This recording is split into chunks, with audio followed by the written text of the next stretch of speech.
The True Story. Episode 2.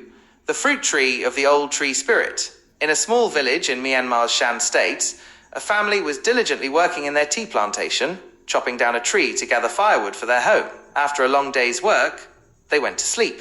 In the middle of the night, a voice calling "Niece, niece" woke them up. Upon opening the door, they saw an old woman dressed in traditional clothing. They had never seen this old woman before. They invited her in and asked what brought her there. The old woman replied that she had come to talk about the fruit tree in front of her house, that the niece's family had cut down the day before. The family was surprised and asked where the old woman's house was. The old woman pointed towards the tea plantation. They realized that the tree they had cut down was not a fruit tree, but a softwood tree. They told the old woman that they didn't see her house in the plantation. The old woman said that her house was a centuries-old tree with a trunk so large that it would take 3 or 4 people to encircle it. This made them realize it was just a dream, and they woke up. They wondered if the tree they had cut down was really the old woman's fruit tree. They decided to ask their neighbor the next morning for advice on what to do. The next morning, they told their neighbor about the dream. The neighbor said that if it was true, they should apologize to the old woman. However, they should wait a day or 2 to see what happens. So they decided to wait and see. At home, they had a beloved 2-year-old nephew. He was usually not a fussy child, but that day, he was crying unusually often. They thought he might be unwell and took him to the clinic, but the doctor said there was nothing wrong with him.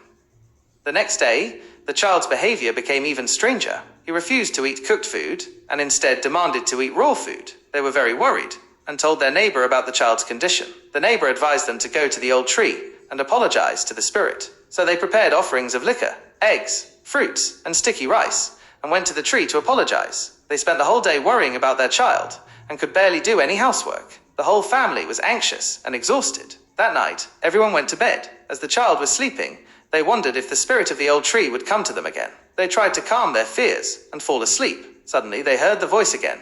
"Niece, niece," followed by the old tree spirit's call. They ran out to where the voice was coming from and saw the old woman smiling. She said, "Niece, I accept your apology." But then she added, "I will take the firewood that you cut down. I have a pitiful guest coming to me, and I need it for them." They replied, "Of course, Granny," and the old woman turned away. They woke up from the dream, confused about what the old woman meant. They couldn't understand why she wanted the firewood. They tried to forget about it, especially since their child seemed to be getting better. A week later, a young woman from the village came to ask for her parents' blessing to marry her boyfriend, who had come to the village. However, the girl's parents strongly opposed the marriage and sent the girl away. The young man was heartbroken and, feeling hopeless and alone, took his own life. When it was time for his funeral, they needed firewood for the cremation. They used the firewood from the old tree spirit. Only then did they understand why the old tree spirit had asked for the firewood. The author reflects that even spirits who guard the afterlife have compassion, and humans should have even more compassion for each other. The author encourages readers to like and subscribe for more strange stories. They also remind everyone not to cut down trees carelessly, as they might encounter similar experiences. Author Jara AWNG. This is a really interesting story, with a blend of supernatural elements and a moral message. It highlights the importance of respecting nature and being mindful of our actions. The story also touches upon themes of family, loss, and the unexpected ways in which the spiritual and physical worlds can intersect.